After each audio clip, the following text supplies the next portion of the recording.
नमस्कार. रोखठोकला आपलं स्वागत. मी डॉक्टर उदय निरगुडकर.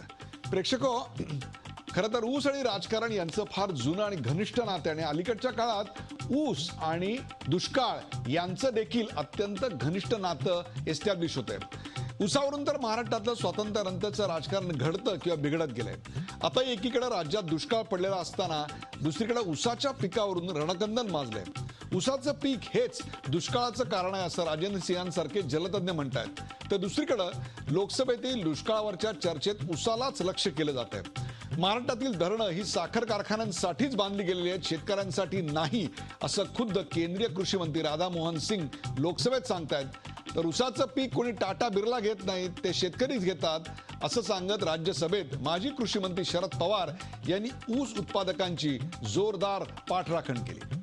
ऊसाला जास्त पाणी लागतं, त्यामुळे ऊस लावणंच बंद करा, साखर कारखाने बंद करा असा सल्ला राज्यातील तज्ज्ञ आकडेवारी सकट देत आहेत. तर दुसरीकडे ऊसाला जास्त पाणी लागत नसल्याचं शरद पवार आकडेवारी सकट सांगतायत. एकंदर काय, दुष्काळावरची चर्चा फिरतेय ती केवळ ऊसाचं पीक घेतलं जात नाही याकडे देखील मी आपलं लक्ष वेधतो.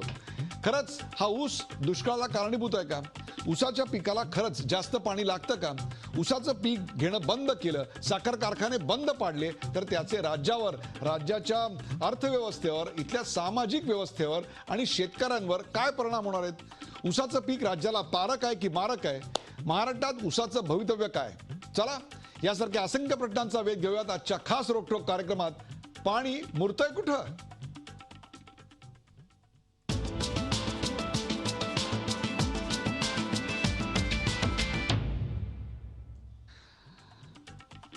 पाणी मुरतंय कुठं?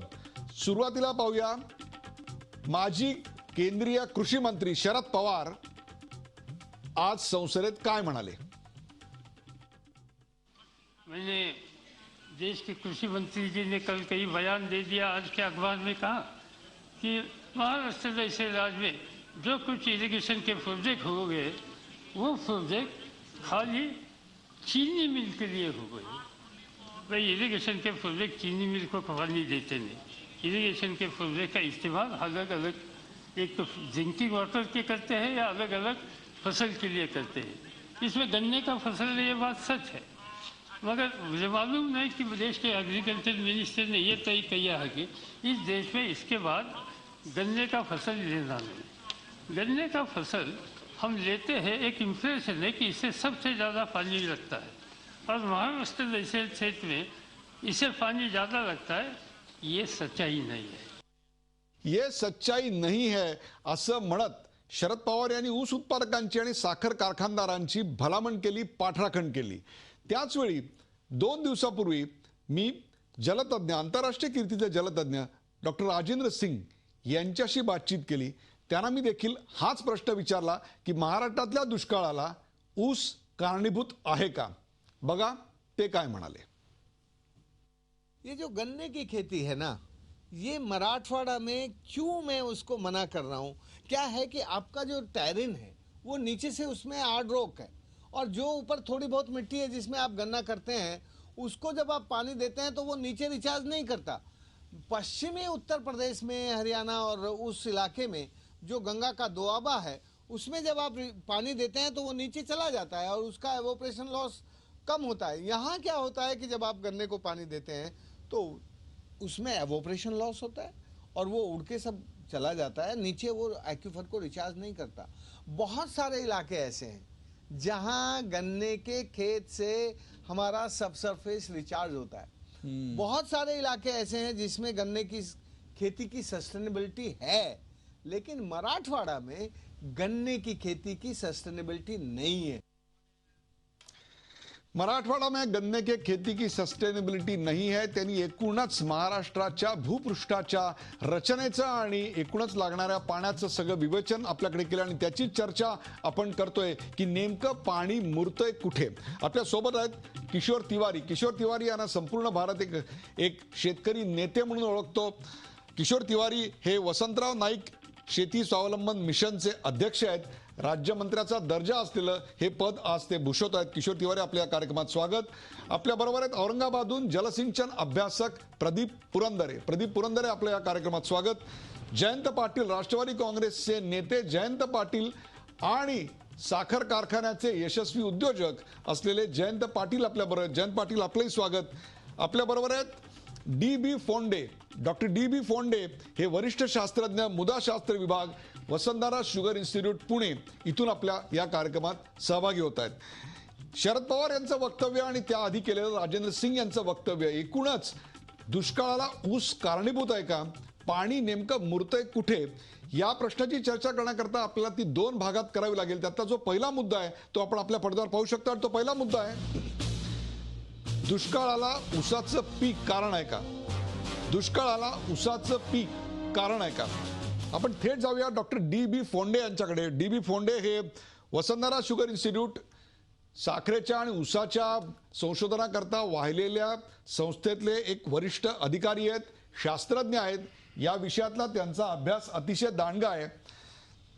डॉक्टर फोंडे, शरद पवार हे या देशातले अत्यंत महत्त्वाचे राजकारणी आहेत, अत्यंत महत्त्वाचे नेते आहेत आणि त्याहीपेक्षा तोलून मापून आणि फॅक्ट्सच्या आधारावर ते बोलतात. संसदेमध्ये त्यांनी मांडलेली माहिती ही पटलावर ठेवली जात असते, त्यामुळे ती माहिती तोलून मापूनच दिलेली आहे असं मी गृहीत धरतो. आपलं या संदर्भात काय मत आहे. राज्यातील दुष्काळाला ऊसाचं पीक कारणीभूत आहे या आरोपात कितपत तथ्य आहे, आपल्याला काय वाटतं डॉक्टर फोंडे. सर, दुष्काळ आणि ऊस शेती माझ्या दृष्टिकोनातून याचा काहीही संबंध नाही आहे. कारण महाराष्ट्रामध्ये गेली 40-50 वर्षापासून ऊसाची शेती केली जाते आणि त्या ऊसाला पूर्वी पाणी देत होते, भरपूर पाणी देत होते ऊसाला. परंतु आज अशी परिस्थिती आहे की पाण्याची कमतरता असल्यामुळे नवीन नवीन तंत्रज्ञान शेतकरी अवलंब करत आहेत.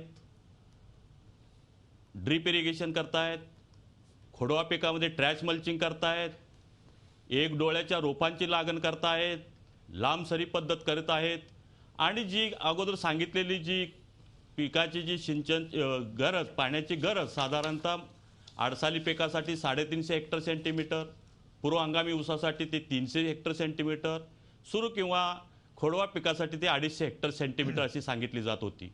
परंतु महाराष्ट्रामध्ये असलेलं हे वेगवेगळ्या हंगामातलं क्षेत्र लक्षात घेता त्याची जर महाराष्ट्रामध्ये सरासरी आपण पाहिली तर 250 हेक्टर सेंटीमीटरपेक्षा जास्त पाणी आपण देत नाही आहे. आणि खरं हे अशी हे कॅल्क्युलेशन केलेली फिगर आहे, पण ॲक्च्युली शेतामध्ये जाऊन किंवा शेतकऱ्यांशी चर्चा केली किंवा आमच्याकडे वसंतदादा शुगर इन्स्टिट्यूटमध्ये राज्यातील सर्व ऊस विकास अधिकारी, शेती अधिकारी कारखान्यातून येत असतात, आमचा शेतकऱ्यांशी साधा संबंध सारखा असतो, त्यांच्याशी चर्चा केली तर ही 250 हेक्टर सेंटीमीटर इतकीही ऊसाला पाणी वापरलं जात नाही. साधारणतः अगदी 15-20 18 ते 20 पाण्याच्या पळ्या देऊन या ऊसाची शेती केली जाते. आज दुष्काळ मानला जातो. दुष्काळामध्ये बऱ्याच ठिकाणी लिहून येतं की दुष्काळ या ऊस पिकामुळे दुष्काळ पडला. काही संबंध. गेले 2-3 वर्ष सलग पाऊस कमी पडतोय. गेल्या वर्षी 60% पाऊस झाला, त्याच्या अगोदर 72% पाऊस झाला आणि निसर्गानं पाणी येत नाहीये. आणि गेल्या वर्षी तर 60% पाऊस कमी झाल्यामुळे शेतकऱ्यांनी लागण केलेले नाही साहेब. कारण साधारणतः जे आमचे 10 लाख हेक्टरवरती 10.5 लाख हेक्टरवरती क्षेत्र असतं ते आज 5 लाख हेक्टरवरती आलेलं आहे. याचा अर्थ असा होतो की पाण्याची उपलब्धता नसताना आमच्या शेतकऱ्यांनी ऊस लावलेला नाही. अशा परिस्थितीमध्ये शेतकरी काय करणार होता, कोणतं पीक घेणार होतं की पाणी नसताना पुढे आपल्याकडे ऊस पीक तर घेता येत नाहीये, लागण करता येत नाहीये, दुसरं नवीन कोणतं पीक आपल्याला घेता येत नाही कारण पाणी नाहीये. अशा वेळेला शेतकऱ्यांनी खोडवा पीक ठेवलं आणि खोडवा पीक बिना पाण्याचं किंवा कमीत कमी पाण्याचं नुसतं ट्रॅश मल्चिंग करून म्हणजे पाचटाचं आच्छादन करून आज ऊस जगवलेले शेतकऱ्यांनी आहेत. आणि अशी परिस्थिती सांगली कोल्हापूरचा भाग वगळता डीबी फोंडे, आपल्याकडे ऊस जो पिकवला जातो या देशामध्ये तो समशीतोष्ण प्रदेशात म्हणजे उत्तर प्रदेश आणि बिहारमध्ये, आणि ज्याला आपण उष्णकटिबंधीय प्रदेश म्हणू म्हणजे महाराष्ट्र आणि कर्नाटकाचा भाग, मग महाराष्ट्रातले अनेक जिल्हे आले, सोलापूर, सांगली, सातारा, पुणा हे जिल्हे आले, तसेच विदर्भातल्या काही ठिकाणी आपल्याकडे ऊस पिकवला जातो. तुम्ही आता जे 2 मुद्दे मांडलेत त्याच्याविषयीचं मी स्पष्टीकरण तुमच्याकडून प्रेक्षकांसमोर मांडू इच्छितो. आणि ते म्हणजे आपण म्हणलं नवीन तंत्रज्ञानाचा वापर केला गेला. मला तुम्ही सांगा, एकूण ऊसाची लागवड आपल्याकडे यावर्षी कमी झाली ते सोडून द्या, परंतु सर्वसाधारणपणे 10 लाख हेक्टरवर आपल्याकडे ऊसाची लागवड होते. 2.5 लाख ऊसाचं 2.5 लाख हेक्टर हे सिंचनाखाली आहे आपल्याकडे, म्हणजे ज्याला ठिबक सिंचन म्हणतो त्याच्या खाली आहे. मग आपण ऊस हा ठिबक सिंचनाने होतो का पाटाच्या पाण्याने होतो हे मला सांगा. भाग क्रमांक 1. भाग क्रमांक 2, समशीतोष्ण प्रदेशात म्हणजेच बिहार, उत्तर प्रदेश सारख्या भागामध्ये पावसाचं पाणी वापरून शेती केली जाते का साठवलेलं पाणी महाराष्ट्रासारखं वापरून शेती केली जाते?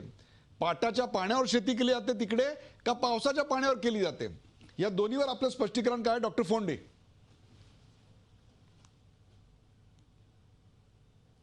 सर, ॲक्च्युली समशीतोष्ण प्रदेशात बिहार म्हणा किंवा उत्तर प्रदेशामध्ये जी ऊसाची शेती केली जाते ही साधारणतः त्यांच्यामध्ये ऑटम आणि स्प्रिंग प्लांटेशन असतं, लेट प्लांटेशन असतं. ते 8 ते 10 महिन्याचे ऊस घेतात. साधारणतः त्यांची तोडणी असते ते 10 महिन्याच्या आतच होत असते.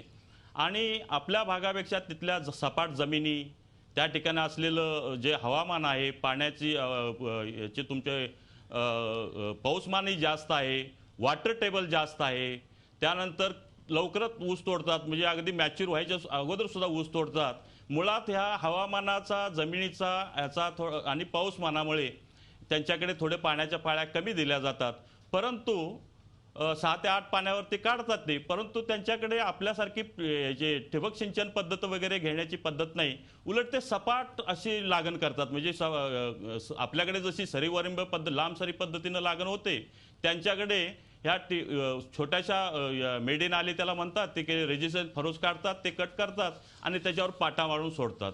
आणि त्यानंतर वाफा पद्धतीनं त्या ठिकाणी पाणी दिलं जातं. तिथं सरीवरंबा पद्धत नाही. या उलट महाराष्ट्रामध्ये लांब सरी पद्धत आहे. पूर्वी कट पद्धत होती, ती बंद करून लांब सरी पद्धत आली, वायडर स्पेस पद्धत आली.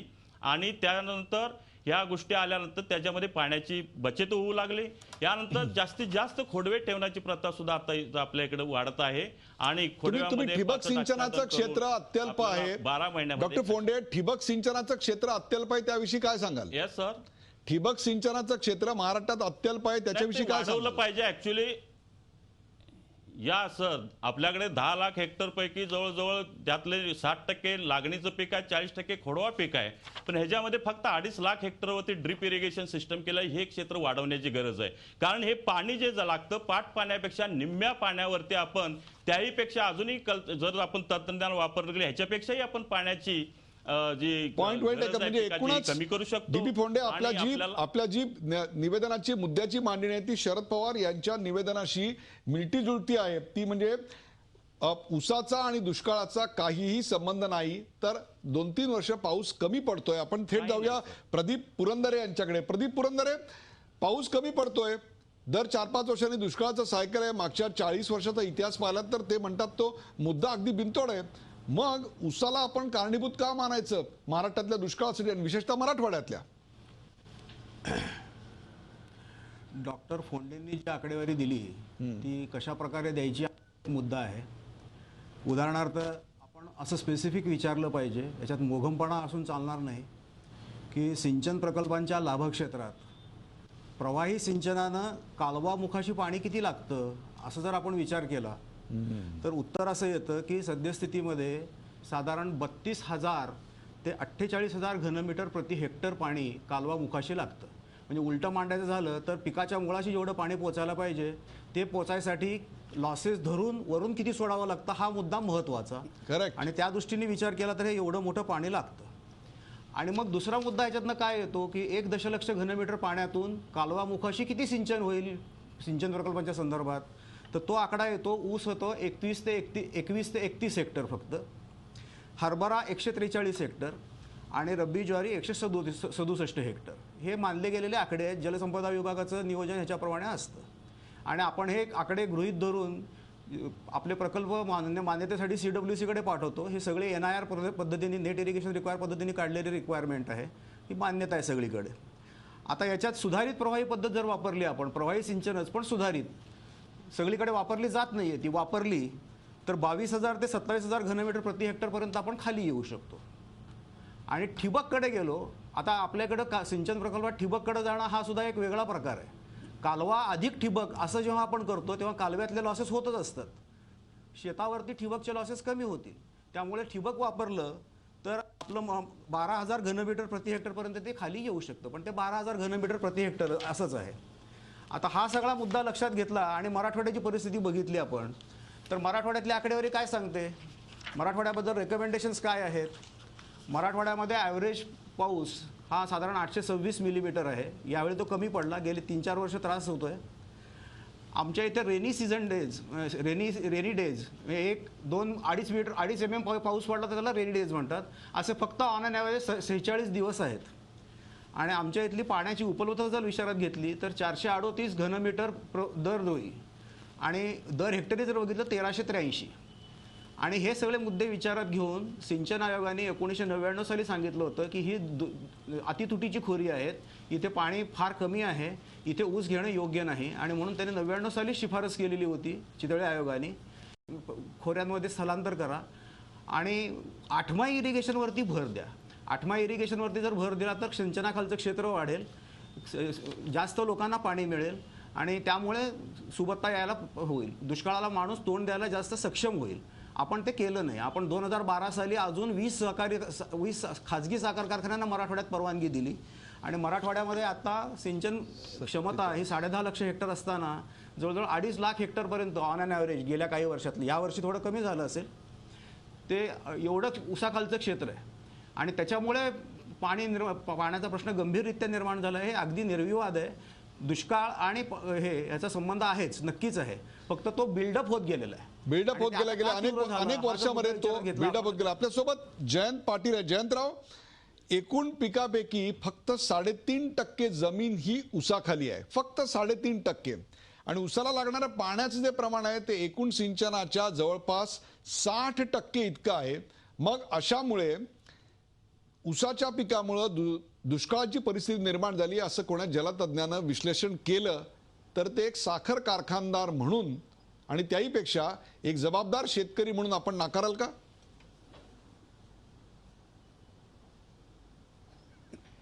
एक असं आहे की पूर्वी उसाला जास्त पाणी लागत होतं, डॉक्टर फोंडेंनी सांगितलं त्याप्रमाणे. आणि आज आपण ज्याचा उल्लेख केला त्या ठिबक सिंचनामुळे उत्पन्न वाढतं असं महाराष्ट्रातल्या अनेक भागातल्या शेतकऱ्यांनी सिद्ध केलेलं आहे.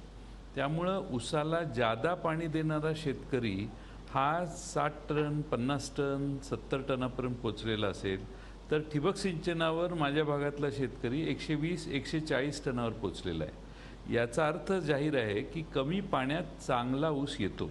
आपल्याला प्रयत्न हा केला पाहिजे की आपल्याला ठिबक सिंचनावर जास्त जोर दिला पाहिजे.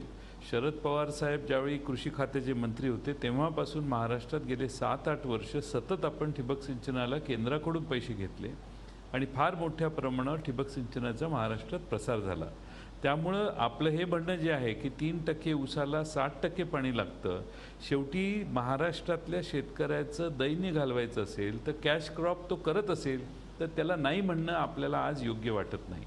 आज जिथं जिथं कॅश क्रॉप घेणारा शेतकरी आहे तिथं आर्थिक दैन्य कमी झालेलं आहे, हे आपल्याला मान्यच करावं लागेल. आता आज आपल्याला डाळीचं शॉर्टेज फार मोठ्या प्रमाणावर आहे, डाळीला चांगले बाजारभाव मिळत आहेत. अशी परिस्थिती असेल तर डाळीला माणसं जायला पाहिजेत. हा केंद्र आणि राज्याचा जॉईंट प्रोग्राम आहे महाराष्ट्रात. त्यामुळे आपण कॅश क्रॉपकडे लोक जास्त वळवण्याचा प्रयत्न करतो कारण त्यांचं इकॉनॉमिक्स शेतीचं व्यवस्थित व्हावं म्हणून. त्यामुळं पाणी हा प्रश्न गंभीर आहे कारण आज दुष्काळ आहे. ज्यावेळी दुष्काळ नसतो त्यावेळी आपल्याला माहिती आहे की कोणीही पहिलं पाणी ज्यावेळी डॅमचं येतं त्यावेळी शेतकरी न सांगता ऊस लावतो. ते 8 मई पाण्याची उपलब्ध आहे का 12 मई याचा विचार शेतकरी महाराष्ट्रात करत नाही, कारण त्याला असं वाटतं की ऊस हा सगळ्यात शाश्वत पीक आहे आणि सगळ्यात चांगला पैसा देणारं पीक आहे आणि म्हणून महाराष्ट्रात ऊस वाढलेला आहे. आता ऊसाचा शेतकरी हा या सगळ्याचा दोषी आहे असं चित्र रंगवणं मला काही आज योग्य वाटत नाही. फॅक्ट आहे आपल्याकडे ऊसाला जयंतराव, जे पाणी लागतं तुम्ही आकडे सांगितले, सगळ्या तज्ज्ञांनी त्याचा उल्लेख केला. जयंतराव थोडं तुम्हाला थांबवून एक प्रश्न असा आहे की उत्तर प्रदेशामध्ये म्हणजे समशीतोष्ण प्रदेशात उत्तर प्रदेश, बिहार या ठिकाणी केली जाणारी ऊसाची शेती आणि आपल्याकडची केली जाणारी शेती याच्यामध्ये फरक आहे. त्यात वापरलं जाणारं पाणी हे पावसाचं आणि इकडे साठवलेलं पाणी, त्याचमुळे ऊसानं पाणी शोषून घेतलं असा आरोप होतोय. म्हणजे भूगर्भातले पाण्याचे साठे बोर मारून मारून नष्ट व्हायला कारणीभूत ऊस आहे आणि ऊसाच्या मागून येणारं टँकरचं अर्थकारण आहे. याच्याविषयी आपण काय म्हणाल मग? एक असं आहे की ज्या ठिकाणी पाण्याची उपलब्धी चांगली आहे, शाश्वत आहे, तिथं ऊस वाढला तर काही फार तक्रार करण्याची आवश्यकता नाही. जिथं आपल्याला पाण्याचं संकट जात होतं तिथं शेतकऱ्याने ऊस लावायचं कमी केलं, डॉक्टर फोंडेंनी सांगितलं त्याप्रमाणे. त्यामुळं पाणी नसेल तिथं शेतकऱ्याने ऊस लावला नाही तर दुसरं कुठलं पीक घेतलं याचा अभ्यास केला तर दुसऱ्याही कुठल्या पिकाकडे शेतकरी जाताना दिसत नाही. कारण पाणीच नाही म्हटल्यावर ठिबक सिंचनाने आपल्याला कपास करता येते, ऊस करता येतो, अनेक पिकं घेता येतात. पण आज मराठवाड्यातली अवस्था अशी झालेली की पाणी नाही. समजा मागच्या वर्षी ऊस घेतला नसता आणि त्यामुळं पाणी मुबलक उपलब्ध झालं असतं, अशी सिच्युएशनही आज मराठवाड्यात नाही आहे. त्यामुळं निसर्गाचा कोप झालेला आहे हे आपण मान्य केलं पाहिजे. पण मगाशी तज्ज्ञांनी जे सांगितलं की मराठवाड्यात तुटीचं खोरं आहे, तुटीचं खोरं असल्यामुळं पाणी मोजून वापरलं पाहिजे, याच्यात कुणाचंही दुमत नाही. अगदी शरद पवार साहेब देखील याचाच आग्रह करतात की ठिबक सिंचनावर जास्त आपण गेलं पाहिजे. अलीकडच्या काळात तुमच्या माहितीसाठी सांगतो की इंडोनेशियात त्यांनी एक जात हुडकून काढलेली आहे की ज्यांना जर 120 दिवस पाणी नाही दिलं तरी किंवा 90 दिवस पाणी नाही दिलं तरी ते पीक टिकून राहील, अशा ऊसाची जात हुडकण्याचं काम देखील त्यांनी केलेलं आहे. त्यामुळं वसंतदादा शुगर इन्स्टिट्यूट ज्या ठिकाणी फोंडे आहेत त्या ठिकाणी सतत हे संशोधन चालू आहे की कमी पावसात ऊस कसा आणायचा. गेल्या वर्षी मी त्यातल्या ऊसाची काही कोंब पाहिलेले होते जे त्यांनी तिकडून आणलेले होते, त्याचं प्रदर्शन त्यांनी तिकडे ठेवलेलं होतं. किशोर तिवारी, राज्यात जवळपास 2.5 लाख हेक्टर ठिबक सिंचनाखाली आहे आणि ठिबक सिंचनाखालचा शेतकरी जो आहे तो 110 मेट्रिक टन प्रति हेक्टर इतकं उत्पादन काढतो. तरी देखील पश्चिम महाराष्ट्रातल्या साखर कारखान्यांनी हे जे यश मिळवलं हे पाहता ऊसाला आपण विरोध करावा?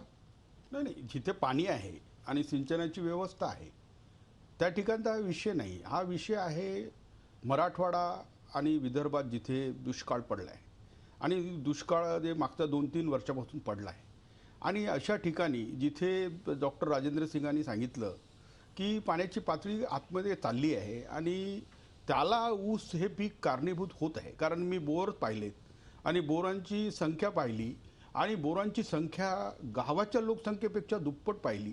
अशा वेळेवर हे डिझास्टर आहे ना. या डिझास्टर कंट्रोल करण्यासाठी आम्ही काय म्हटलं आहे की ज्यांच्याकडे ठिबक सिंचन आहे त्यांनी करावं ना. परंतु जर आज परिस्थिती काय, तुम्ही आता काय व्हायला पाहिजे ते आदर्श गोष्ट सांगताय. आता प्रत्येक माणसाला, प्रत्येक शेतकऱ्याला ऊस लावायचा आहे, कारण ऊसाचं पीक हे आळशाचं पीक आहे. तुम्हाला मी सांगायची गरज नाही. एकदा पाणी सोडलं की राजकारण करायला माणसं मोकळी होतात असं त्यात स्पष्ट म्हटलं जातं. आणि पुन्हा आपल्याला दराची निश्चिती आहे. आपल्याला 50 ते 60 हजार एकरी रुपये मिळणार आहेत जे तुम्हाला इतर ठिकाणी मिळू शकत नाहीत. त्यामुळे हा प्रश्न महत्त्वाचा झाला आहे. नाही, कसं आहे की आमच्या स्वावलंबन मिशनकडून आम्ही इतकीच रिकमेंडेशन केली आहे की जे शेतकरी कोरडवाहू आहेत आणि ज्यांच्याकडे ठिबक वगैरेची व्यवस्था नाही आणि काही भागात म्हणजे हे बघा याच्यामध्येही पश्चिम महाराष्ट्रात ठिबक सिंचनाखालील क्षेत्र हे 80% आहे. म्हणजे 2.5 लाखामधील फक्त 20% तिकडे आहे. तर उस्मानाबादपासून बीडमध्ये आणि या सर्व ठिकाणी ऊसाच्या लागवडीवर नियंत्रण आलं पाहिजे याबद्दल सरकारसुद्धा विचार करायला लागली आहे. आणि मला ऊसाच्या लागवडीच्या क्षेत्रावर नियंत्रण आणलं पाहिजे असं सरकार स्पष्टपणे सांगतंय. आपण एका राज्यमंत्र्याच्या दर्जाचे अधिकारी आहात, आपण प्रमुख आहात, म्हणून हा मी तुम्हाला स्पष्टपणे विचारतो. याचं कारण 2 आक्षेप नोंदवले गेले. एक म्हणजे महाराष्ट्रातली धरणं ही साखर कारखानदारांसाठीच किंवा साखर कारखान्यांसाठीच बांधली गेली, ती शेतकऱ्यांसाठी नाही असं दस्तूरखुद्द केंद्रीय कृषी मंत्री राधा मोहन सिंग म्हणालेत. याचे काय परिणाम होतील? नाही, असं आहे की शेवटी रूरल इकॉनॉमी मेंटेन करण्यासाठी जर शेतकऱ्यांना तुम्ही ऊसापासून परावृत्त कराल तर त्यांना उत्पन्नाची हमी देणारे पिकं तुम्हाला द्यावे लागतील आणि ते नसतील तर मग तुम्हाला अनुदान द्यावं लागेल. केंद्रीय कृषी मंत्र्यांच्या या विधानाबद्दल आपण काय म्हणाल की महाराष्ट्रातली धरणं ही साखर कारखान्यांसाठीच बांधली गेलेली आहेत, शेतकऱ्यांसाठी नाही? काय आणि हे शेतकरी म्हणजे कोणी टाटा बिर्ला नाही आहेत. नाही नाही, हे बघा, ती धरणं जिथं आली तिथे साखर कारखाने भरपूर आहेत. तर आता त्यांचं जे संयुक्त झालं ना आता, की ज्या ठिकाणी सध्या पश्चिम महाराष्ट्रात सिंचनाची भरपूर क्षमता आहे त्याच ठिकाणी ऊसाची लागवड होत आहे.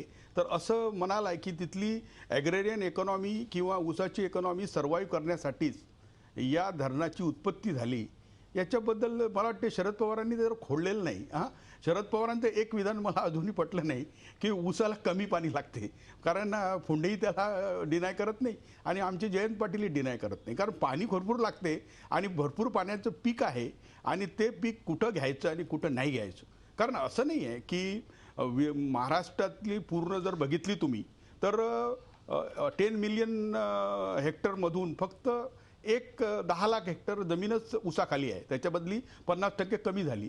पण काही जिल्हे, मी बीड आणि काही पट्टा आहे जसं त्या ठिकाणी एक भयंकर संकट आलं आहे, तर त्या ठिकाणी राजकारणाचा विषयच नाही आहे. त्या ठिकाणी तिथल्या फॅक्टऱ्या आपण पुरंदरांना एक प्रश्न विचारा. पुरंदर आहे, शरद पवार साहेब जे म्हणतात की उसाला पाणी कमी लागतं, याच्यावर आपलं काय मत आहे?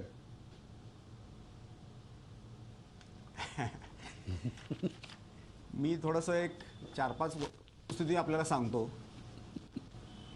भारत वगळता जगात कुठेही कालव्याच्या पाण्यावर ऊस केला जात नाही, करून टाका असं विधान औरंगाबादमध्ये येऊन शरद जोशींनी त्यांच्या निधनापूर्वी तसंच अगोदर केलेलं होतं. जलव्यवस्थापनाच्या यशोगाथांमध्ये कुठेही स्थान नाही. तो कॅलिफोर्निया असू दे, इस्रायल, आमच्या इथलं वाघाड असू दे, हिवरे बाजार असू दे, उसाला स्थान नाही किंवा उसाला स्थान नाही म्हणूनच ती यशोगाथा झालेली आहे जलव्यवस्थापनातली. नंतर आजवर सिंचनासाठी ज्या ज्या समित्या नेमल्या गेल्या, जे जे आयोग नेमले गेले, त्यापैकी कुणीही असं विधान केलेलं नाही की उसाला पाणी कमी लागतं. त्यांना तरी हा शोध लागला नव्हता. नंतर फळ पद्धतीमध्ये आपल्या इथे ऊस होता, पण त्याच्यामध्ये इतर पिकं घ्यायचंही बंधन होतं आणि ऊसाचं रोटेशन व्हायचं. आणि त्याचं उदाहरण घेऊन आपल्या इथे मोक्षगुंडम विश्वेश्वरय्यांनी पीक समूह पद्धत सुरू केली. पीक समूह पद्धतीतही ऊसावरती बंधन होतं आणि ती 2/3 क्षेत्र इतर पिकांचं घ्यायला पाहिजे असं निर्बंध होते. शासनाने त्याच्यामध्ये वाढ केली आणि 3/4 क्षेत्राला बाकीची पिकं घेतली पाहिजेत हे बंधनकारक केलं. आणि राष्ट्रीय तशाच आपल्या जलनीतीमध्ये, महाराष्ट्राच्या जलनीतीमध्ये आता काय सांगितलं जातं, आपण काय म्हणतोय की आपल्याकडं पाणी कमी आहे, कमी पाणी जे जे तुम्हाला पाणी वापर संस्थांना आम्ही पाणी मोजून देऊ मर्यादित, त्याच्यामध्ये समन्यायी पाण्याची अट घालून पिकाचं स्वातंत्र्य आहे. Very nice. त्यामुळे समन्यायी पाणी वाटपाने सगळ्यांना पाणी द्यायचं असेल तर ऊसासारखं पीक घेता येणार नाही. हे त्यातलं महत्त्वाचं कलम आहे. आणि एक याच्याकडे आपलं लक्ष देतो मी की 8मै सिंचनाचं धोरण आपण 1987 साली स्वीकारलेलं आहे आणि तेव्हापासून जे जे नवीन प्रकल्प झाले ते 8मै प्रकल्प असावेत असा दावा केला जातो. सिंचन आयोगाने म्हणजे आता चितळे साहेबांच्या कमिटीने त्याचंही पोलखोल केलेली आहे की या बहादर मंडळींनी ज्याला 8मै प्रकल्प म्हणायचं त्याच्यामधल्या पीक रचनेत परत ऊसाचं प्रोव्हिजन करून ठेवलेले आहे. म्हणायला 8मै परत ऊसाची प्रोव्हिजन केलेली आहे. आणि शेवटचा एक मुद्दा सांगून मी थांबतो की आपला जो कायदा आहे महाराष्ट्र पाटबंधारे अधिनियम 1976, त्याच्यामध्ये टंचाईच्या काळामध्ये ऊसावरती निर्बंध घालता येतात. कलम क्रमांक 47 नुसार बरोबर आहे. शासनाला असे अधिकार आहेत की ऊसाचं क्षेत्र मर्यादित करा. एवढंच नाही तर लाभक क्षेत्रामध्ये ज्या विहिरी आहेत, खाजगी विहिरी, त्यांच्यावरती देखील ऊसाचं पीक घ्यायचं नाही असं बंधन घालता येतं. दुर्दैवाने हे कलम वापरलं गेलं नाही. 76च्या कायद्याचे 40 वर्ष झाले, ह्या कारणासाठी नियम केले गेले नाहीत. आपण कायदा नवीन, नियम जुने वापरतोय आणि ते जुन्या नियमांची गंमत सांगतो आपल्याला. 1934 सालचे नियम वापरतोय आपण, मुंबई कालवे नियम 1934. ते अवलंबून आहेत मुंबई पाटबंधारे अधिनियम 1879 आणि हा 1879चा कायदा 76च्या कायद्याने रिपेल केलेला आहे. आणि जलसंपदा विभागाचं म्हणणं असं की आम्हाला हा चालतं, काय फरक पडत नाही आणि तेच आम्ही लावणार. आता त्यात एक नियम आहे आणि तो नियम असा आहे, इंग्रजांनी केलेला आहे, 1934 साली केलेला, की कुठल्याही शेतकऱ्याला एका 5 वर्षाच्या ब्लॉकमध्ये, 5 वर्षाच्या कालावधीमध्ये सलग 2 वर्ष ऊसाचं पीक घेता येणार नाही असं गोऱ्या इंग्रजांनी ठरवलेलं होतं. आमचे काळे इंग्रज अजून त्यालाही मानायला तयार नाही. या सगळ्याविषयी जयंत पाटील काय म्हणतात ऐकूया एका ब्रेक नंतर. ऊसाचं भवितव्य महाराष्ट्रात नेमकं काय असणार आहे पाहूया का ब्रेक नंतर कुठे जाऊन का पाहत राहा G24 आपण पाहतोय पाणी मुरतंय कुठं.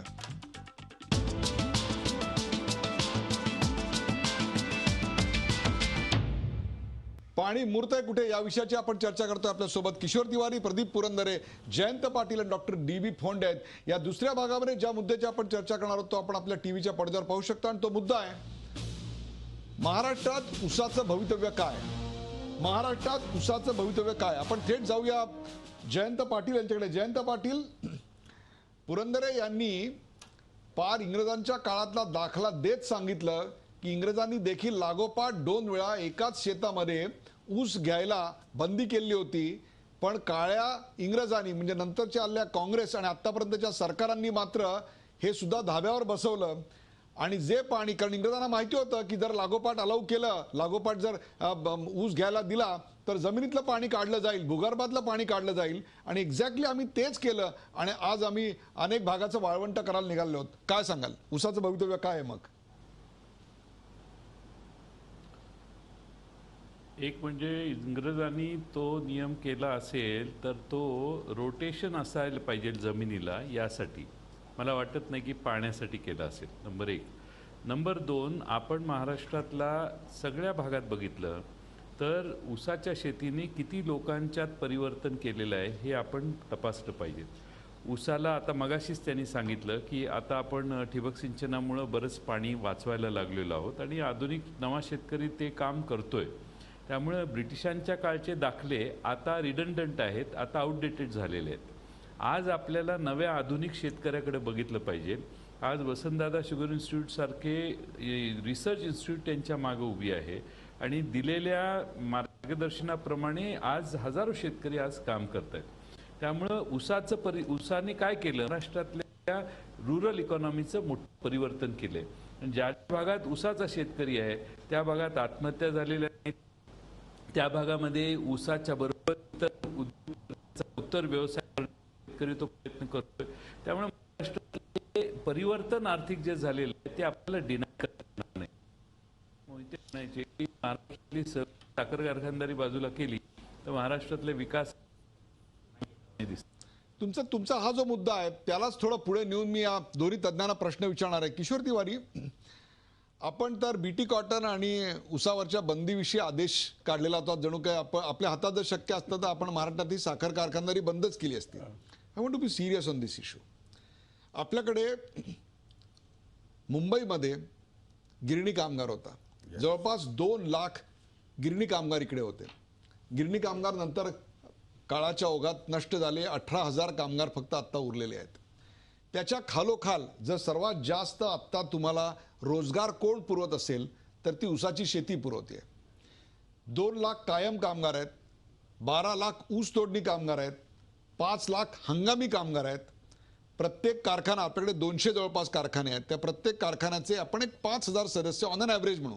काही वसंतदारा वगैरे असे मोठे साखर कारखाने आहेत त्याला 40-40, 20-20 हजार सदस्य सुद्धा आहेत. मुद्दा तो नाही. आपण 5,000 धरले तरी देखील हे सगळं जर विचारात घेतलं तर संपूर्ण महाराष्ट्राच्या ग्रामीण आणि निमशहरी भागाचा अर्थगाडा, मी राजकारणाचा गाडा बाजूला ठेवू, त्यातनं राष्ट्रवादीचे किती आमदार निवडून आले, खासदार किती निवडून आले, त्यांची संस्थानं कशी बनली, हा मुद्दा आत्ता मला चर्चेला घ्यायचाच नाहीये.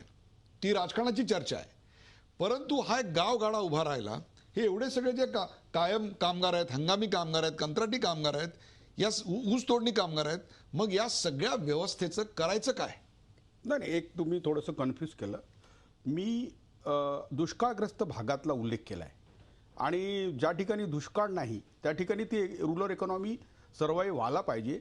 आणि दुष्काळ भागातही जर सरकार त्या भागातल्या गिरणी, त्या ऊस कारखानेदारला ऊस कारखाना, आपला साखरेचा कारखाना बंद करायला लावत आहेत, त्यावेळेस त्याचं कॉम्पेन्सेशन द्यावं लागेल. आत्ता सांगतो तुम्हाला. कारण लातूरसारख्या ठिकाणी जर तुम्ही असे ड्रास्टिक मेजर घेतले असते तर सध्याची परिस्थिती आली नसती. पुरंदरे सरांना तुम्ही विचारून बघा. आणि हा महत्त्वाचा मुद्दा आहे की जेव्हा दुष्काळ आहे आणि 3रं वर्ष आहे आणि सगळे रिसोर्सेस ड्रायअप होणार हे तुम्हाला माहीत आहे. आणि 14 ऑगस्ट 2015ला तुम्ही संकेत दिले, त्याच्यानंतरही तेच झालं. आणि आजची परिस्थिती जी आहे त्याच्यामध्ये सध्या तरी मला असं वाटते की मराठवाड्यातील 50% साखर कारखाने हे यावर्षी क्रशिंगला अलाउ करायचे नाही असं जर सरकारने घेतलं तर त्याच्याबद्दल जे काही कॉम्पेन्सेशन आणि जे काही करायचं आहे ते सरकारने करावं. कारण मी इकॉनॉमिक क्रॅश करण्याच्या याच्यात नाही आहे. मात्र रेन सेन्सिटिव्ह क्रॉप कुठे घ्यायची आणि कुठे नाही घ्यायची आणि कसली शेती शेतकऱ्यांना परवडणारी आहे. आता मला माहीत नाही, जयंत पाटील म्हणतात की तिथली इकॉनॉमी खूप बदललेली आहे. जर तुम्ही मागच्या 10 वर्षाचे पॅकेजेस जर बघाल आणि प्रत्येक वर्षी या साखर कारखान्याला दिलेले पॅकेजेस जर बघाल तर यांना कळेल 1 लाख कोटीचे साखर कारखाना दिवाळीत काढायचा, मग तो दिवाळीत खाजगीत काढायचा आणि मग त्याला पुन्हा सरकारी अनुदानं द्यायची, हा सगळा वेगळा मुद्दा आहे. परंतु पुरंदरे, राज्यातला साखर धंदा हा शेतकऱ्यांच्या सहकार्यानं उभारला, म्हणजे एक प्रकारे सहकाराच्या चळवळीचा हा कणा आहे. जर आपण ऊस बंदी, ऊस क्षेत्राची बंदी किंवा साखर कारखान्यांना टाळं अशा प्रकारच्या भूमिका घेत गेलो तर मग शेतकरी जगणार कसा? त्याला ऑल्टरनेट तुम्ही काय देणार आहात? एकतर अल्टरनेटकडे येतो मी, पण पहिल्यांदा शेतकरी म्हणजे काय हे नीट समजावून घेतलं पाहिजे. आपल्याकडे फक्त 5% लोक ऊस उत्पादक आहेत. फक्त 5% लोक ऊस उत्पादक आहेत आणि तुम्हीच आकडेवारी दिल्याप्रमाणे 3.5% क्षेत्र फक्त ऊसाखाली आहे. म्हणजे मला काय म्हणायचं आहे की सर्वसामान्य कोरडवाहू शेतकरी, सिंचन प्रकल्पांच्या लाभक्षेत्रात असूनही ज्यांना पाणी मिळत नाही असे टेलचे शेतकरी, व्हेरी गुड. नंतर परिस्थितीची अपरिहार्यता म्हणून ऊस घ्यावाच लागतो तिथल्या राजकारणापोटी म्हणून घेणारे शेतकरी आणि खऱ्या अर्थाने ऊस उत्पादक मोठे बागायतदार अशी त्याच्यात विभागवारी केली पाहिजे. आणि आपण हे ऊसाचे समर्थक जे बोलतायत हे ऊस उत्पादकांचे जे समर्थक आहेत, जे धनदांडगे आहेत, त्यांचं ते लॉजिक सांगतायत. दुर्दैवाने फोंडे पण त्यांना सामील झाले, हे दुर्दैवाची गोष्ट आहे आणि सायन्सला ते विसरलेले आहेत. ह्याच्यातून दुसरी एक गोष्ट आवर्जून सांगितली पाहिजे की ऊसावरच्या अतिप्रेमामुळे आपल्या ते सिंचन घोटाळा झाला. या सरंजामशाही वृत्तीतून प्रकल्प रखडले गेले. 600 प्रकल्प आज रखडलेले आहेत. त्याला 83,000 कोटी रुपये लागणार आहेत आणि ह्याच्यातल्या पश्चिम महाराष्ट्रातल्या दुष्काळी भागातलेही खूप प्रकल्प आहेत. नंतर पाणी शेतकऱ्यांचे पुत्र बनवतात हे आणि शेतीचं पाणी बिनदिक्कतपणे वळवतात सिंचनासाठी, ह्याच्या औद्योगिक वापरासाठी, शहरांसाठी. आपल्या महाराष्ट्रात गेल्या 20 वर्षापासून किंवा पहिल्यापासून सिंचनाच्या बाबतीत व्यवस्थापन शून्य आहे. कायद्याची अंमलबजावणी काही नाही, त्याच्यामुळे सुशासन नाही आणि नियमन तर काहीच नाही. आज या घडीला MWRRA अध्यक्ष नाही, दोन्ही मेंबर नाहीत आणि महाराष्ट्रात दुष्काळ आहे. कसल्या डोंबलाचं नियमन करणार आहेत हे? कालव्याची देखभाल दुरुस्तीकडे भयानक दुर्लक्ष झालेलं आहे. पाणी खालपर्यंत पोचत नाही आणि महामंडळांचं रूपांतर, म्हणजे पाटबंधारे महामंडळी संस्थानं झालेली आहेत, त्यांचं रूपांतर नदीखोरे अभिकरणात करणं गरजेचं आहे. ते केलं जात नाहीये. कायद्याने राज्य एकात्मिक आराखडा 10 वर्षापूर्वी करायला पाहिजे होता, तो अजून केला गेलेला नाही. त्याला जाणीवपूर्वक विरोध होतो. त्याच्यासाठी मी PIL केलेली आहे आणि ते PIL घ्याल्यामुळं 191 प्रकल्प बेकायदा ठरलेले आहेत महाराष्ट्रातले 13 जुलै 2015 पासून आणि नवीन प्रकल्पांना मान्यता देण्यात येणार नाही असं कोर्टाने सांगितले. तरी आलबेल आहे सगळं, काही चाललेलं नाहीये, काही प्रगती होत नाहीये. मला म्हणायचं की शेतकरी आत्महत्येच्या मानसिकतेत नाहीये. सर्व जलसंपदा विभागच आज आत्महत्येच्या सुसायडल मोडमध्ये, आत्महत्येच्या मानसिकतेत आहे. अभियंत्यांना यांनी सगळं नाउमेद करून टाकलेलं आहे. कोणीही स्पष्टपणे बोलायला तयार नाही आणि काही वाटेल ती कामं चालली आहेत. म्हणजे हे प्रकल्पांच्याकडे दुर्लक्ष केलं, सिंचन प्रकल्पांकडे, कालव्यांकडे दुर्लक्ष केलं आणि जलयुक्त शिवारासारख्या अनावश्यक नदीखोरे आणि हे नदी खोलीकरण, रुंदीकरणाचे पर्यावरणाचा विध्वंस करणारे प्रकल्प हे राबवत आहेत. हे कसं शक्य आहे? या सगळ्या पार्श्वभूमीवर दुष्काळ आलेला आहे. या सगळ्या पार्श्वभूमीतून दुष्काळ आलेला आहे आणि आलेल्या परिस्थितीला आपण तोंड देऊ शकत नाही, कारण दुष्काळाला सामोरं जाण्याची आपली कुवतच नाही या सगळ्या गोष्टींमुळे. हा मुद्दा आहे. जयंत पाटील काय सांगाल? एकच शेवटचं विधान करेन. बोला. जलव्यवस्थापनाचे प्रश्न या मंडळींनी आपत्ती व्यवस्थापनाचे केले, तोपर्यंत हे गप्प राहिले. जयंत पाटील साहेब बोला. एक असं आहे की आता एवढी जागरूकता झालेली आहे की टेल एंडचा शेतकरी गप्प बसत नाही. आज पाण्यासाठी एवढ्या मोठ्या प्रमाणात लोक सेन्सिटिव्ह झालेली आहेत की टेल एंडला पाणी नाही मिळालं तर तिथले लोकप्रतिनिधी आणि सगळेच त्या व्यवस्थेचं ऑडिट करतात. एक आणि सगळ्यात महत्त्वाचं म्हणजे सिंचन घोटाळा झालेला आहे किंवा नाही याची चौकशी चालू आहे. त्याच्या निष्कर्षाला आज यायची आपण गरज नाही.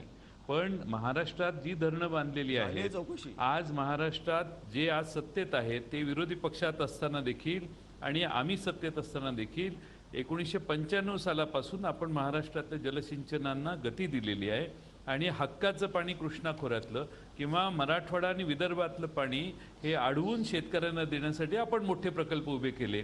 त्यात ऊस उत्पादकाच्यासाठी कुठलेही प्रकल्प उभे केलेले नाहीत. पण ज्या ठिकाणी पाणी जातं त्या ठिकाणी शेतकरी पहिला ऊस लावतो. त्याला सांगावं लागतं, अरे बाबा रे, यापेक्षा आणखीन पिकं पण घेतली पाहिजेत. याचं कारण हे आहे की ऊस हे शाश्वत पीक आहे आणि म्हणून ऊस शेतीकडे इतक्या विरोधात आणि कोणीतरी विलन आहे ऊस शेतकरी असं सरकारने बघू नये. मला आश्चर्य आहे की केंद्राचे कृषी मंत्री हे या देशात ऊसाचा उत्पादक शेतकरी हा दोषी आहे आणि ऊस उत्पादकाच्या विरोधात भारतीय जनता पाणी आहे तिथं शेतकरी ऊस लावतात. आता पाणी अपुरं आहे, मर्यादित ऊस लावला पाहिजे हे मलाही मान्य आहे. त्याच्यासाठी ज्या काही नव्या सिस्टम आणल्या पाहिजेत त्या आपण आणूया, त्याबद्दल दुमत नाही. पण हे विसरता येणार नाही की ठिबक सिंचनावर शेतकरी जायला लागला तर आपल्याला शेतकऱ्यांना निश्चित चांगला न्याय देऊ शकतो. नव्या सिस्टीम विषयी बोलतोय, नव्या तंत्रज्ञानाविषयी बोलतोय. मी तुम्हाला आकडेवारी देतो. अहमदनगर जिल्हा तर साखर सम्राटांचा जिल्हा आहे. करेक्ट. साखर कारखान्याचा जिल्हा आहे. तिथे क्षणाक्षण तुम्हाला प्रत्येक सेंटीमीटरवर तुम्हाला फक्त ऊस आणि ऊसच आढळतो. ठिबक सिंचन योजना तिकडे राबवायचं ठरवलं. नाही 2 मिनिटं. प्रत्येक सेंटीमीटरवर ऊस नाहीये अहमदनगर जिल्ह्यात. तुमची माहिती चुकीची आहे. आज ज्या ठिकाणी जलसिंचनाचे प्रकल्प आहेत तिथंच पाणी गेलेलं आहे. त्याच जिल्ह्यामध्ये मी याच्यावर तुम्हाला कंटेस्ट आता करत नाही कारण थोडा वेळ माझ्याकडे नाहीये. नंतर तुम्हाला आकडेवारी सकट तालुक्यातल्या दुष्काळी भाग आहे, सांगली जिल्ह्यातही दुष्काळी भाग आहे, सातारा जिल्ह्यातही दुष्काळी भाग आहे. तिथं ऊस होत नाही. तिथं ऊस होत नाहीये. परंतु अहमदनगर जिल्ह्यात म्हणूनच ज्या ठिकाणी ठिबक सिंचनाची गरज होती अशा ठिकाणी 6.25 कोटी रुपयाचं अनुदान परत करायची वेळ कृषी खात्यावर, कृषी विभागावर आली. ही नामुष्की आली. ही गोष्ट कशामुळे होते मला सांगा तुम्ही. एकीकडे आपण नवीन सिस्टीम आली पाहिजे म्हणतो. आपण इतके वर्ष राज्य करत होतात. नवीन सिस्टीम आली पाहिजे. ही नवीन सिस्टीम आली कुठे? कोणाला ती हवी आहे? काय सांगाल तुम्ही जयंतराव? हे 6.5 कोटी रुपये परत केले. सगळ्या शेतकऱ्यांनी कुठले 6.5 कोटी रुपये? ठिबक सिंचन योजना रुपये कुठले म्हणताय आपण? ठिबक सिंचन योजनेचं जे अनुदान होतं ते अनुदानाचे पैसे परत गेले न वापरल्यामुळे. अहमदनगर जिल्ह्यामध्ये ज्या ठिकाणी ऊस आहे, ज्या ठिकाणी लावायची गरज होती, असं झालेलं नाही. आपल्या माहितीसाठी सांगतो, जे ठिबक सिंचनाचे संच शेतकरी लावतात त्याप्रमाणे मागणी होते आणि मग पैसे येतात. आधी पैसे येत नाहीत. ठिबक सिंचनाचं अनुदान यावं म्हणून महाराष्ट्रातल्या अनेक भागातल्या लोकांनी मोर्चा काढलेले आहेत. पुरंदरे साहेब काय सांगाल? MWRRA ह्या रेग्युलेटरी अथॉरिटीनी ठिबकच्या बद्दल आता एक हे काढलेलं आहे, नोटिफिकेशन काढलेलं आहे ठिबक प्रायोगिक तत्वावर राबवायचं म्हणून. तर ते करताना त्या कायद्यातलं कलम जे आहे ते कलम असं म्हणतं की ठिबकमुळे जी बचत होईल त्याच्यात भविष्यातील वाढीव पाण्याच्या मागणी मागवून शिल्लक राहिलेलं पाणी लाभक्षेत्रातील इतरत्र भागात ज्यांना पाणी मिळत नाही त्यांना आणि समन्वय तत्वावर बाहेर वाटप करण्यात येईल. असं होणार आहे का? आजची मानसिकता काय आहे लोकांची की आज मी 2 हेक्टर ऊस घेतोय प्रवाही सिंचनाने, मी ठिबक करायचं म्हणतो आणि ठिबक करून जे पाणी वाचलं त्याचा माझा 2 हेक्टरच्या ऐवजी 4 हेक्टर ऊस होतो. हे पाणी वाचलेलं दुसऱ्याला देत नाही. ज्यांना टेल एंडला पाणी मिळत नाही त्यांना पाणी दिलं जात नाहीये. हा मुद्दा आहे. ठिबकचं हे फक्त कव्हरअप ऑपरेशन म्हणून वापरतायत.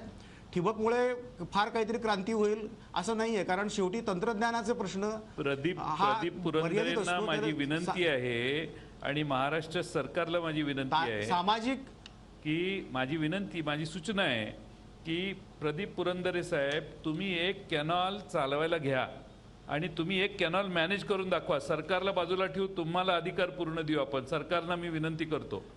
एवढा शेतकरी जागृत आहे, सरकारकडनं पैसे घेऊन खोलीत बसून आपण नाही हे सगळं आपण घरात बघितलंय आम्ही. वाल्मीमध्ये असताना 28 वर्ष बघितलंय सगळं. फील्डवर काय करायचं हे पुरंदरे, तुम्ही जरा एक कॅनॉल, तुम्हाला निरेचा डावा कालवा किंवा तुम्हाला पाहिजे तो महाराष्ट्रातला कालवा तुमच्या ताब्यात देऊ आणि तुम्ही जरा मॅनेज करून दाखवा कालवा. बोलणं सोपं असतं. तुम्ही अशी परिस्थिती निर्माण करताय की आम्हाला ते ताब्यात घ्यावंच लागेल. नक्की ताब्यात घ्यावं लागेल. जलवंचित तुम्हाला गप्प बसू देणार नाही. आम्ही नक्की ताब्यात घेऊ हे आणि चांगलं राबवून दाखवू. अगदी 100% राबवून दाखवू. प्रेक्षक आपण पाहिलंय की महाराष्ट्रामध्ये ऊस आणि त्याहीपेक्षा ऊसावरचं राजकारण, ऊसाशी संबंधित असलेला दुष्काळ हे किती अत्यंत महत्वाचे संवेदनशील विषय आहेत. कुठे किती ऊस लावलेला आहे याची आकडेवारी सांगायचा प्रयत्न केल्यानंतर त्या ठिकाणी तेवढा ऊस नाहीच, किंवा त्यातल्या दुष्काळी भागामध्ये ऊस लावलेला नाही, परंतु त्या ठिकाणी किती ठिबक सिंचन झालं या प्रश्नाचं उत्तर मात्र मिळत नाही. किंवा इतक्या वर्षामध्ये ठिबक सिंचन का पोहोचू शकलं नाही हेही उत्तर आपल्याला मिळत नाही. प्रेक्षको, शरद पवार यांनी याची दुसरी बाजू आपल्या समोर मांडली. त्यातली जी पहिली बाजू होती ती म्हणजे ऊस उत्पादक किंवा साखर कारखानदार हे विलन ही एक बाजू झाली. तर ऊसाला तेवढं पाणी लागतच नाही, किंबहुना ऊस हा ग्रामीण अर्थव्यवस्थेचा, सामाजिक अर्थव्यवस्थेचा एक मोठा गाभा, त्याहीपेक्षा रोजगाराचा एक सक्षम पर्याय आपल्याकडे आहे. आज शेतकरी त्याकडे जातो, याचं कारण त्याला त्यातनं परतावा मिळत असतो. प्रेक्षको, पाणी मुरतंय कुठं या प्रश्नाची आपण चर्चा केली. ऊसामुळे दुष्काळ पडतो यापासून ते ऊस म्हणजे आपल्या कृषी अर्थव्यवस्थेचा कणा, या सगळ्या बाजू जशा आल्या तशा मी तुमच्या समोर मांडल्या. ऊस म्हणजे नगदी पीक, त्यावर थेट बंदी घालणं हा प्रॅक्टिकल आणि दीर्घकालीन उपाय ठरू शकतो का? खरंच विचार करा. ऊसाला दुसऱ्या एखाद्या कमी पाण्यावर लागवड होणाऱ्या नगदी पिकाचा पर्याय उभा करता येणार नाही का? ऊसावर बंदी घालण्याच्या ऐवजी ठिबक सिंचनाचा पर्याय अधिक सक्षमतेनं उपलब्ध करून देण्याची गरज आहे. गरज पडल्यास सबसिडी, अनुदानं अशा सगळ्या मार्गांचा पारदर्शकतेनं वापर करत पाण्याची बचत ही अत्यंत महत्वाची गोष्ट आहे. प्रेक्षको, फक्त 5% शेतकरी ऊस उत्पादक आपल्याकडे आहेत. याकडे तज्ज्ञ वारंवार लक्ष वेधत आहेत. तरी ऊसाचं उत्पादन एकदम बंद करणं आपल्याला शक्य नाही. मात्र त्या टप्प्याटप्प्यानं सुधारणा करत जाणं गरजेचं आहे. अतितुटीच्या भागात ऊसाचं कमाल क्षेत्र मर्यादित करणं हाच पहिला उपाय आहे. जलयुक्त शिवार सारख्या योजनांचा सखोल आढावा घेत त्यातल्या त्रुटी काय आहेत त्या दूर करणं हे अत्यंत महत्वाचं आहे, कारण त्यात होणारा भ्रष्टाचार या राज्याच्या मुळावर येऊ शकतो. एकंदर केवळ राजकारण आणि प्रत्यारोप न करता प्रश्नांच्या मुळाशी जाणं अत्यंत गरजेचं आहे. कारण पाणी जर कुठे मुरत असेल तर त्याचा शोध घेतला पाहिजे. केवळ ऊसाच्या काणक्यानं एखाद्याला मारत बसणं हा याच्यावरचा उपाय किंवा उत्तर नव्हे. या चर्चेत सहभागी झाल्याबद्दल सर्व मान्यवरांचे आभार. ताज्या बातम्यांसाठी पाहत राहा झी24 तास. रहा एक पाऊल पुढे.